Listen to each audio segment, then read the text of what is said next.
للہ رب العالمین والعاقبۃ للمتقین والصلاۃ والسلام علی سید المرسلین وعلی آلہ وصحبہ اجمعین، اما بعد۔ رب اشرح لی صدری ویسر لی امری واحلل عقدۃ من لسانی یفقہوا قولی رب زدنی علما اما بعد فاعوذ باللہ من الشیطان الرجیم بسم اللہ الرحمن الرحیم لن ینال اللہ لحومها ولا دماؤها ولکن ینالہ التقوی منکم۔ اللہ تعالیٰ کی حمد و ثنا اور رسول معظم صلی اللہ علیہ وآلہ وسلم پر درود و سلام کے بعد، یہ ذی الحجہ کا مہینہ شروع ہے اور 10 تاریخ کو، 11، 12 کو، 13 کو مسلمان اپنے جانور ذبح کرتے ہیں، قربانی کرتے ہیں، اور قربانی سے پہلے وہ اپنے جانوروں کو دیکھتے ہیں، اس کے سینگ نہ ٹوٹے ہوئے ہوں، اس کے کان نہ کٹے ہوئے ہوں، دم نہ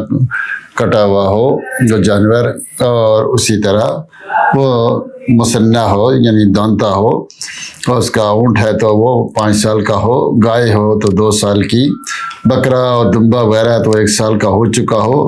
اس کے جسم کو دیکھتے ہیں، ہڈیاں صحیح ہیں، مضبوط ہے، صحیح ہے، اس کی ایک ایک چیز کو دیکھتے ہیں۔ یہ اچھی بات ہے، قرآن و سنت کے مطابق جانور ایسا ہونا چاہیے، ہمیں چیک کرنا چاہیے، پھر اس کو ذبح کرنا چاہیے اللہ کے لیے۔ لیکن جب ہم جانور کے سینگ دیکھ رہے ہوں تو اس وقت اپنے مال کو بھی دیکھا کریں اور اپنے دل کو بھی دیکھا کریں کہ جس مال سے ہم یہ جانور خرید رہے ہیں کیا وہ حلال کا ہے یا حرام کا ہے۔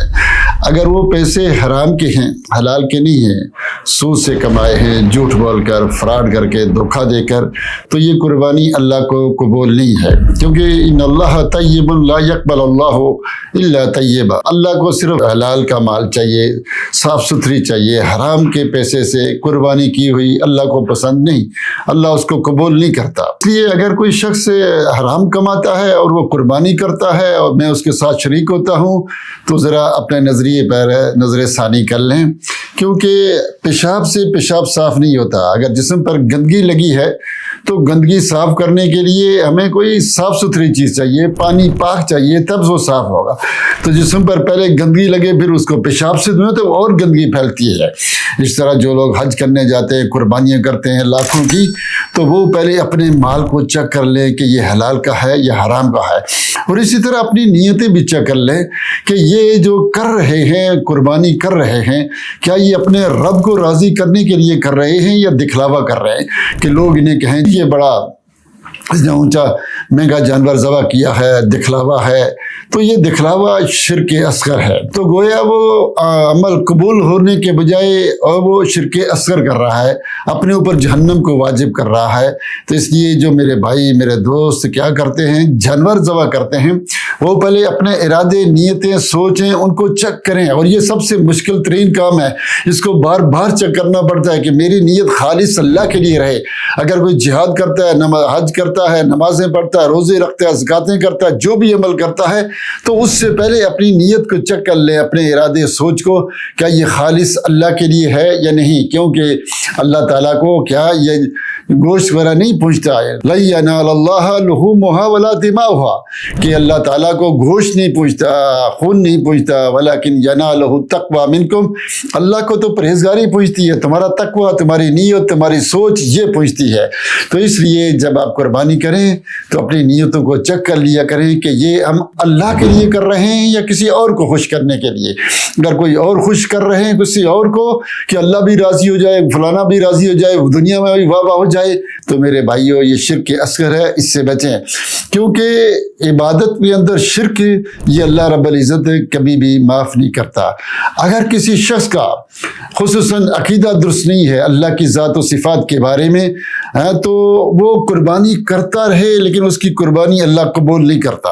یہ قربانی تو دور کی بات ہے، اگر کوئی شخص کوئی بھی عبادت کرتا ہے، نماز، روزہ، زکوٰۃ، حج، کچھ بھی کرتا ہے، عبادت کرتا ہے، اللہ نے ہمیں عبادت کے لیے پیدا کیا ہے، لیکن ہم عبادت کرتے ہیں، لیکن وہ عبادت جب کر رہے ہیں اس کے اندر توحید نہیں ہے، اس کے اندر اللہ کی ذات و صفات کے بارے میں ہمارا عقیدہ درست نہیں ہے تو یہ عمل اللہ کے ہاں قبول ہی نہیں ہے. چونکہ عبادت بعد میں کریں گے، پہلے اپنا عقیدہ، نظریہ، سوچ اللہ کی ذات و صفات کے بارے میں درست رکھیں.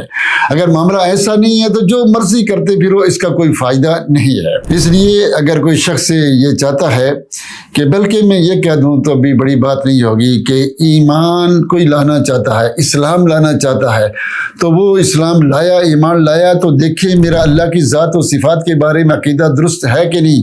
کیونکہ ایمان بھی ہے، جس ایمان کے اندر توحید نہیں، جس اسلام کے اندر توحید نہیں، جس عبادت کے اندر توحید نہیں، وہ عمل رب العالمین کی درگاہ میں قبولیت کا شرف حاصل نہیں کر سکتا. اعمال کی قبولیت کے لیے یہ بات بہت ضروری ہے کہ ہمارا اللہ کی ذات و صفات کے بارے میں عقیدہ درست ہو، توحید کا عقیدہ درست ہو. اور توحید وہ جو نہیں ہم نے اپنی بنائی ہوئی ہے. اب سب کی اپنی اپنی توحیدیں ہیں. کوئی کیا صوفی کی اپنی ہے، جہمی کی اپنی ہے، معتزلی کی الگ ہے، اشعری کی الگ ہے، اور اسی طرح ماتریدی کی الگ ہے، اور قدری کی الگ ہے، جبری کی الگ ہے. سب کی الگ الگ توحیدیں، الگ الگ فرقے، الگ الگ توحید. توحید وہ چاہیے جو رب العالمین نے روح الامین کے ذریعے محمد امین صلی اللہ علیہ وسلم پہ نازل کی. توحید وہ چاہیے جو قرآن و سنت کے اندر ہے، جس کو صحابہ نے اپنایا ہے، جس کی وہ توحید ہے، وہ توحید اللہ کے ہاں قبول ہے. باقی تو مشرکین عرب بھی اپنے آپ کو کہتے تھے ہم توحید والے ہیں. تو اس لیے صرف یہ کافی نہیں ہے کہ میں سمجھوں کہ میں توحید پر ہوں، بلکہ اپنی توحید کو، اپنے عقیدے کو قرآن و سنت پر پیش کرے کہ میرا عقیدہ وہی ہے صحابہ والا، انبیاء والا، رسولوں والا، قرآن و سنت والا، ابراہیم علیہ السلام والا کہ نہیں. چونکہ کہتے ہیں کہ یہ قربانی ابراہیم علیہ السلام کی سنت ہے. تو ابراہیم علیہ السلام کی سنت سب سے پہلے جو ضروری ہے وہ کیا کہ اللہ کی ذات و صفات کے بارے میں ہمارا عقیدہ درست ہو. اگر عقیدہ درست نہیں ہے تو پھر یہ قربانی اللہ کے ہاں قبول نہیں ہے. اور عقیدہ درست ہونے کے لیے سب سے بنیادی چیز کیا ہے کہ انسان برات کا اختیار کرے. یہ نہیں ہو سکتا کہ شرک کو بھی اور توحید کو جمع کرے، دونوں نہیں جمع ہوتی. اگر توحید ہے تو شرک نہیں، شرک ہے تو توحید نہیں ہے. یہ نہیں ہو سکتا کہ دونوں ساتھ مل کر چلیں، حق بھی اور باطل بھی. جیسے بڑے بڑے لوگ یہ کہتے ہیں کہ ادیان کو جمع کیا جائے، ایک کتاب لکھی جائے، توراۃ، انجیل، زبور، قرآن، ایک ہی کتاب لکھی جائے، سارے ادیان اکٹھے رہنے چاہیے، آپس میں لڑائی نہیں ہونی چاہیے، اختلاف نہیں ہونا چاہیے. تو اس سے توحید کو الگ کریں تاکہ یہ لڑائیاں ختم ہوں.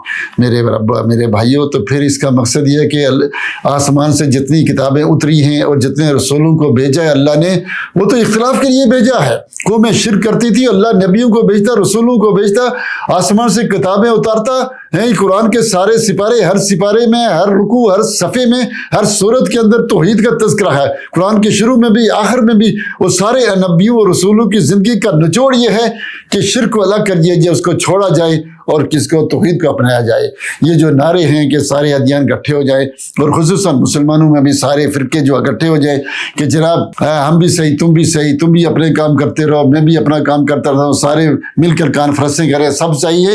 نہیں بھائی، اسلام میں ایسا نہیں چلتا. توحید کے لیے بنیادی طور پر الگ ہے کہ توحید الگ ہو، شرک الگ ہو. یہ کیسے ممکن ہے کہ کوئی شخص کہے اللہ مدد اور دوسرا کہے صرف یا اللہ مدد، دوسرا کہے یا عبداللہ مدد، یا عبد القادر جیلانی مدد، باؤ الحق بیڑا دک، یا رسول اللہ مدد. جس طرح یہ سب سے بڑی توحید ہے کہ یا اللہ، کہ غیب میں صرف اللہ کو پکارنا ہے، غیب میں صرف اللہ سے ڈرنا ہے، غیب میں صرف اللہ سے امید رکھنی ہے. اگر کوئی شخص اللہ کو چھوڑ کر کسی اور سے امید رکھتا ہے، کسی اور سے ڈرتا ہے، کسی اور کو پکارتا ہے، کسی اور پر توکل رکھتا ہے، تو یہ شرک اکبر ہے. جو قبر والوں سے بھی ڈرتا ہے، پیروں سے بھی ڈرتا ہے کہ وہ کہیں میری مشکل دور کرے، حاجتیں پوری کرے، اگر میں نے 11ویں نہ دی تو میرا نقصان ہو جائے گا، تو یہ شخص قربانی کرے، آپ اس کے ساتھ قربانی کریں، اپنی قربانی کی بھی خیر منائیں، اس کی بھی خیر منائیں. ابراہیم علیہ السلام کا طریقہ کیا ہے؟ ابراہیم علیہ السلام کا طریقہ تو شرک کو اور اہل شرک دونوں کو چھوڑنا ہے. شرک اور اہل شرک دونوں کو چھوڑنا ہے. جس طرح کہ اصحاب کہف نے جب شرک کو اور اہل شرک کو، کفر اور اہل کفر کو چھوڑا، الگ ہو گئے، غار کے اندر آ گئے، تو اللہ رب العزت نے ان کو وہ عزت اور وہ مقام دیا جو آج جس کو ہم آج بہت اچھی طرح جانتے ہیں. تو جب اللہ کی مہربانی تبھی آتی ہے، اعمال تبھی قبول ہوتے ہیں جب ہم شرک کو بھی چھوڑیں اور اہل شرک کو بھی چھوڑیں. یہ نہیں کوئی کہے جی میں نے شرک چھوڑ دیا لیکن اہل شرک کے ساتھ دوستیاں چلیں، وہی سب کچھ رہے. ایسا نہیں ہے. اللہ قرآن میں کہتا کہتا ہے قد کانت لکم اسوۃ حسنہ فی ابراہیم والذین معہ، تمہارے لیے ابراہیم اور اس کے ساتھیوں میں سب سے بہترین نمونہ ہے، بہترین اسوہ حسنہ ہے۔ کیا ہے وہ اسوہ حسنہ سب سے بہترین؟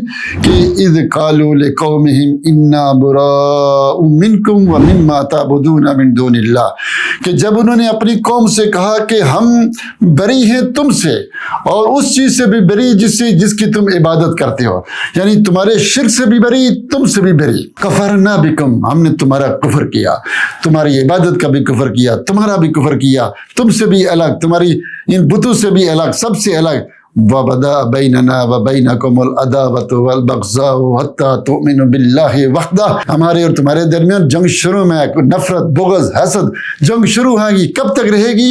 کب تک جاری رہے گی؟ حَتَّى تُؤْمِنُوا بِاللَّهِ وَحْدَهُ، یہاں تک کہ تم جب ایک اللہ پر ایمان نہ لے آؤ۔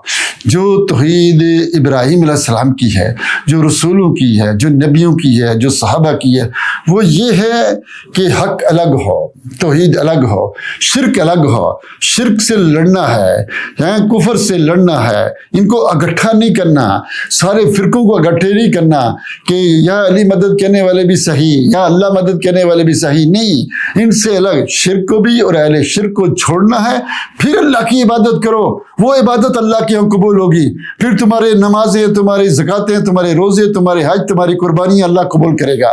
لیکن اگر کوئی شخص کیا کرتا ہے کہ اس کا عقیدہ وہ 11ویں کی گائے بھی ذبح کرتا ہے، جا کر قبرستانوں میں ذبح کرتا ہے، ان کے نام کی چڑھاوے بھی چڑھاتا ہے، مٹھائیاں بھی جمعرات کی بانٹتا ہے پیروں کے نام کی، اور پھر اہل حدیثوں کے ساتھ مل کر حصہ ڈال کر قربانیاں بھی کرتا ہے۔ ہمیں اللہ سے ڈرنا چاہیے، ہمیں اللہ سے ڈرنا چاہیے۔ یہ کیسا دین ہے، یہ کیسا اسلام ہے؟ جو اسلام اللہ کے رسول صلی اللہ علیہ وسلم نے ہم کو دیا، جو قرآن و سنت میں موجود ہے، جو صحابہ کا طریقہ ہے، وہ یہ تو نہیں ہے کہ ہم سارے صحیح ہیں، تو بھی صحیح، میں صحیح، بس ہمیں قربانی کرنا مقصد نہیں۔ قربانی سے پہلے اپنے مال کو چیک کرو کہ وہ حلال کا ہے یا حرام کا، اپنی نیت کو چیک کرو کہ اس میں دکھلاوا ہے یا نہیں ہے، اور جس آدمی کے ساتھ قربانی کر رہے ہو، خود قربانی کر رہے ہو، یہ چیک کرو کہ میرا عقیدہ اللہ کی ذات و صفات کے بارے میں درست ہے کہ نہیں، میرا عقیدہ توحید درست ہے کہ نہیں۔ کیونکہ اگر عقیدہ توحید درست نہیں ہے، اس میں کیا ہے کہ جیسے یہ سارے بڑے بڑے فرقے والے آپ جانتے ہیں کہ مرے ہوئے بزرگوں کو کیا سمجھتے ہیں، یہ مشکل کشا ہیں، یہ حاجت روا ہے، کسی کو کوئی پریشانی ہو، کسی کو کوئی دکھ ہو، کہتا ہے یہ میری مشکل دور کرے، بابا تو دور کر دے، باول حق تو دور کر دے، میری یہ حاجت ہے تو پوری کر دے، مجھے نوکری تو دلا دے، میرا بچہ تو دلا دے، اللہ سے بھی مانگتا ہے، اس سے بھی مانگتا ہے، تو یہ شرک اکبر ہے۔ ایسا کرنے والا شخص فتویٰ یہ ہے کہ اسلام سے نکل جاتا ہے۔ تو قربانی کرنے کے لیے، عبادت کرنے کے لیے یہ بات بہت ضروری ہے کہ ہم قربانی کریں تو شرک سے دور ہوں اور قرآن و سنت کو اپنانے والے ہوں۔ اگر آپ یہ سمجھتے ہیں کہ سب صحیح ہے، سب چلتا ہے، سب دیکھتے ہیں، تو دنیا میں تو شاید چل جائے گا لیکن اللہ کے ہاں نہیں چلے گا۔ اللہ تعالیٰ سے دعا ہے کہ اللہ تعالیٰ ہمیں قرآن و سنت کو سمجھنے اور اس پر عمل کی توفیق دے، آمین یا رب العالمین۔